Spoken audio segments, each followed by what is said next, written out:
وہ چلے ہو، وہ کچھ نہیں لے کر گیا، ہم کیا لے کر جائیں گے؟ اور پھر یہاں کسی نے بڑا خوبصورت لکھا تھا، یہ وہ باغ ہے جس کے ہزاروں مالی تھے۔ دھیان رکھنا حضرت، یہ ہمیں بڑا وہم پڑ گیا ہے، مالک ہم نہیں ہیں حضرت، یہ علماء بیٹھے ہیں۔ اس نے قرآن کریم میں کب کہہ دیا کہ تم مالک ہو؟ تو قرآن کریم میں بار بار کہتا ہے وَلِلَّهِ مُلْكُ السَّمَاوَاتِ وَالْأَرْضِ، اور اللہ ہی کے لیے ہے زمین و آسمان کی بادشاہت۔ وَاللَّهُ عَلَى كُلِّ شَيْءٍ قَدِيرٌ، یہ آپ آیت الکرسی میں ہر فرض نماز کے بعد اس بات کو دہراتے ہو۔ اللہ لا الہ الا هو الحی القیوم لا تأخذہ سنۃ ولا نوم لہ ما فی السماوات وما فی الارض، اور اللہ ہی کے لیے ہے جو کچھ آسمانوں میں ہے اور جو کچھ زمینوں میں ہے۔ سورہ آل عمران 3 پارہ، کل محبوب آپ کہہ دیجئے اللہم مالک الملک، اے اللہ اے ملکوں کے مالک۔ تیال کریو پتر وہ مالک جے، اسی نہیں مال، ہم تو مالی ہیں یار۔ اور میں اکثر اپنی مثال دیا کرتا ہوں، جب میں تھوڑا بڑا ہوا نا تو میں نے کیا دیکھا، میرے گھر کے باہر جو پلیٹ لگی تھی نا اس پر لکھا تھا چودھری علم دین، پھر وہ پلیٹ بدل گئی حضرت، دادا ابو کا انتقال ہو گیا، پھر نئی پلیٹ کیا لگی، حاجی محمد نوٹا۔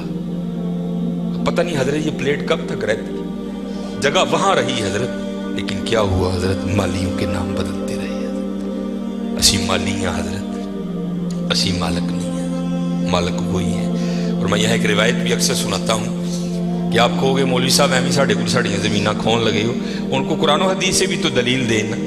حضرت موسیٰ علیہ السلام کا دور مبارک تھا اور زمین کا ایک ٹکڑا تھا، 2 بندے لڑ پڑے آپس میں، ایک مالک تھا، ایک کا دل بے ایمان ہو گیا۔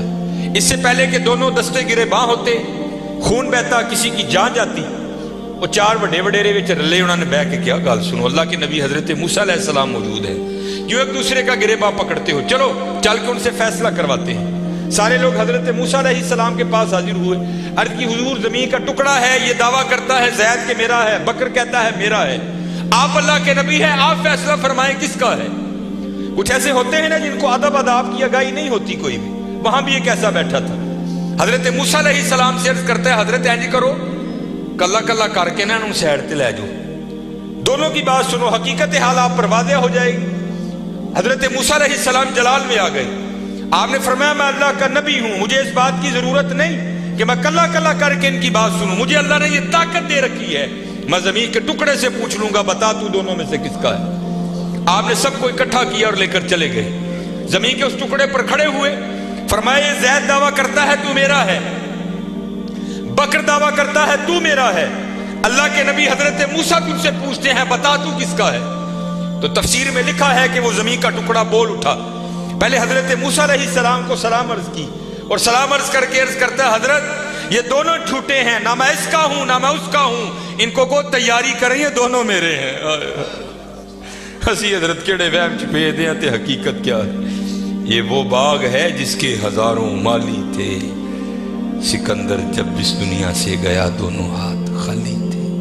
ہاں حضرت دھیان کریو، خالی آئے ہیں اور خالی ہی یہاں سے جائیں گے۔ ہاں جائے گا کیا، اچھے اور برے اعمال ساتھ جائیں گے حضرت۔ ان تاڑی مرضی حضرت جدا مرضی ٹیر لا لو، لیکن حضرت جی چنگائی ٹیر لائیو، مندہ نہ لائیو۔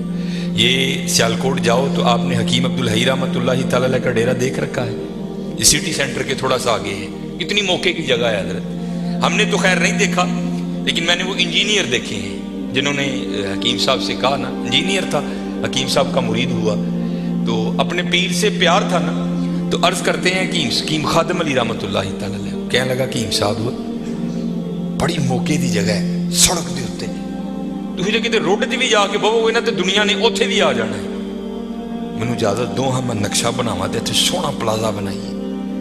تو حکیم صاحب فرمان لگے وہ بابا جی رہن دے، کہنے لگا نہیں جناب پلازا بنانے، آپ فرمان لگے یار اسی بڑا لینا ہی، لیکن ایک گل سنی سی تاں نہیں بنایا۔ وہ کہتا حضرت مشورہ کرے نا، شاید بات کی حقیقت کچھ اور ہو، کیا بات سنی ہے کیوں نہیں آپ نے بنایا؟ آپ فرمان لگے یار ہی سنے آئے نال نہیں لے کے جان دیں اسی تاں نہیں بنایا۔ کیسے لوگ تھے یار، کتنا تقویٰ تھا ان لوگوں میں، اس جانب توجہ ہی نہیں کی حضرت، توجہ کی تو صرف اللہ کی طرف کی حضرت، توجہ کی تو صرف حضور کی غلامی کی جانب کی حضرت، اس جانب آئے ہی نہیں۔ اور حضرت جو اس کی جانب جائے گا نا दुनिया तो ऑटोमेटिक उसके पीछे आएगी। मौलाना रूम रहमतुल्लाहि तआला ने बड़ी खूबसूरत मिसाल लिखी, बड़ी खूबसूरत मिसाल। आप फरमाते कोई बुजुर्ग बैठे थे, उनके सामने से ना बंदा भागता हुआ गया, अफयादा नसिया पह जाए। अगले दिन फिर बैठे थे, फिर भागता हुआ गया। तीसरे दिन फिर बैठे थे, फिर गया। चौथे दिन जब गुजरा ना, आपने पकड़ लिया उसे। आपने फरमाया भैया तुझे क्या मुसीबत पड़ी है, रोज तू इस वक्त भागता हुआ निकल जाता है उस जानिब। और करता है हुजूर मैं अपना साया फड़न डे आता। आपने फरमाया फिर तू सारी जिंदगी नहीं पकड़ सकेगा। उसने कहा हुजूर वो क्यों? आपने फरमाया तूने कर दी है सूरज को कांड, साया आ गया है तेरे आगे। अब सूरज को कांड करके जितना मर्जी भाग, क्योंकि साया आगे है, वो भागता रहेगा, तू उसके पीछे भागता रहेगा, पकड़ नहीं सकता। हाँ एक काम कर ले, पकड़ फिर भी नहीं सकेगा, लेकिन फिर ये होगा कि तू साये के पीछे नहीं भागेगा, साया तेरे पीछे भागेगा। उन्हें की रो की आपने फड़कना दा पासा पोया और मुंह कीता सूरज अल। फिर मैं सूरज अल दौड़ ला, साया तेरे पीछे पीछे दौड़ेगा। ये मिसाल देकर मौलाना रूम कहते हैं तूने भी अल्लाह और अल्लाह के रसूल के दरबार से मुंह फेर लिया है और भाग रहा है दुनिया के पीछे। अब दुनिया आगे आगे, तू पीछे पीछे।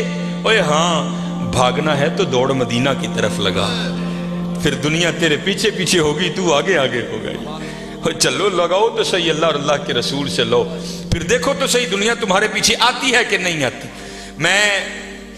मुझे ये बात पसंद भी बड़ी है, अक्सर और पेशतर मैं सुनाता हूं, क्योंकि ये जो बड़े लोग हैं ना हजरत, इनका कमाल ये है कि ये छुपाते हैं खुद को। और मेरा दिल कहता है, क्योंकि हकीम अब्दुल हई रहमतुल्लाहि तआला अलैह की 7वीं पुश्ती विलायत पर खत्म हो गई आकर, उसके बाद सिलसिला नहीं चल सका आगे। तो ये बात आपके बड़ों में से किसी की थी, लेकिन नाम नहीं लेते थे। हकीम साहब फरमाते हैं कोई बाबा जी थे जिन पर मोहब्बत गालिब आ चुकी थी, और अब हाल ये था कि तन को फरामोश कर दिया था और मन की जानिब तवज्जो थी सारी। हाल ये था कि जो वजूद पर लिबास था ना, वो भी जगह जगह से फट चुका था। सिर ते जड़ा परना ही वो भी पड़ गया। दसी हजरत करते क्या थे, फी सबीलिल्लाह बैठकर लोगों को दुआएं दिया करते थे। घूमते घूमते ना वहां एक सन्यासी आ गया, और सन्यासी भी वो जिसके पास सोना बनाने का नुस्खा था। सन्यासी आया, आकर देखा बाबा जी का हाल, वो समझ नहीं सका, थूकते नहीं वो तख्ते सिकंदरी पर, बिस्तर लगा हुआ का जिनका तेरी गली। उन्हें समझा लगता बाबे होरी वाह ही गरीब ने। बाहर गया, किसी को कापी पेंसिल मंगी, सोना बनाने का नुस्खा लिख गया, लिया के बाबे नूं पेश किया। बाबे हस के कहन लगे ओए ये की आ?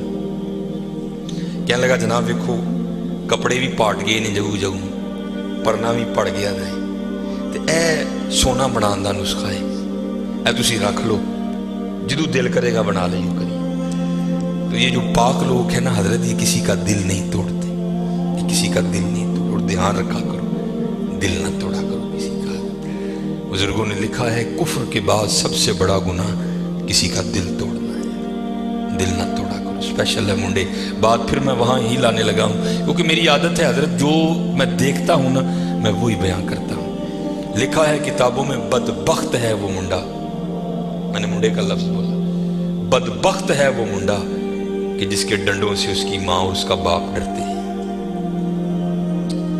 बदबख्त है नहीं, बल्कि वहां क्या हुक्म है, उफ़िम वला तनहरहुमा, उफ भी नहीं करना। लेकिन हजरत दुख की बात है, आज हमारे नौजवान अपने डंडों से अपनी माँ और बाप को डराते हैं। हजरत ना डराया करो। ये अब मैं बाप बना हूं ना, मुझे पता लगा है कि बाप बनना कितना औखा काम है। तो मैं जब कभी अबू जी को देखता हूं तो मेरी आंखों से आंसू आते हैं, यार आज तो कितनी आसानियां हैं, लेकिन जो मैं छोटा सा 1984 इस बाबे ने मैंने किंज पाले होना है, किंज पाले होना है। और फिर मुझे मौलाना रूम की बड़ी बात याद आती है। को बाबा बैठा था इसी तरह ना, बाप बन गया था, तो बच्चा सीन में बैठा था, तो दीवार पर ना आकर कौवा बैठ गया। तो बच्चे ने पहली बार कौवा देखा, नया नया बोलना सीखा था, तो वो बच्चा बाप से पूछता है अब्बा जी है की है?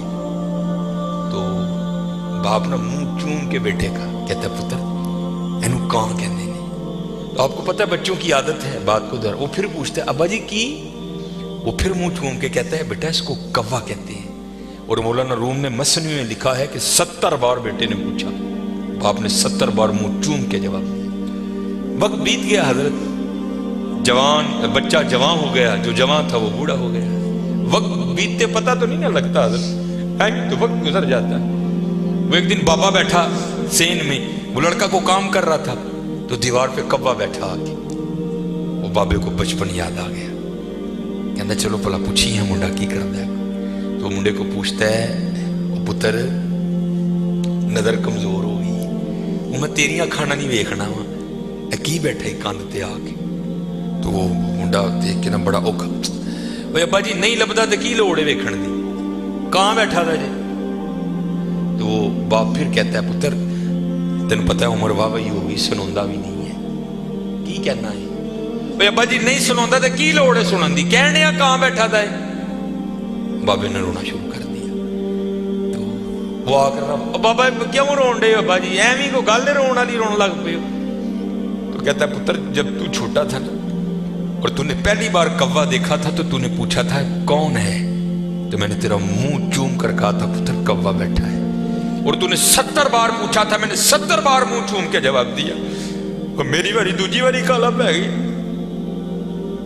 पुत्र बड़ा ध्यान करिए, बड़ा ध्यान, जिड्डे मर्जी डंड लो, जिड्डा मर्जी चौड़ा सीना होए, लेकिन बाबे नूं पता हो यार है मेरा पुत्र है, अज भी जुत्ती ला के सिर च मारांगा, उंज ही खाएगा जिवें बचपन च खांदा सी। और हजरत सुन लईओ, मैं वो कहते ने ना प्यो दियां गालां ते घ्यो दियां नालां, वाकईतन घ्यो दियां नालां जी। मैं बड़ियां मार खाधी थी अपने वाला साहब को, बड़ी मार खाधी, और अज ओहदी मार ने मैनूं 12 ला छड़ी, इनसे लाड़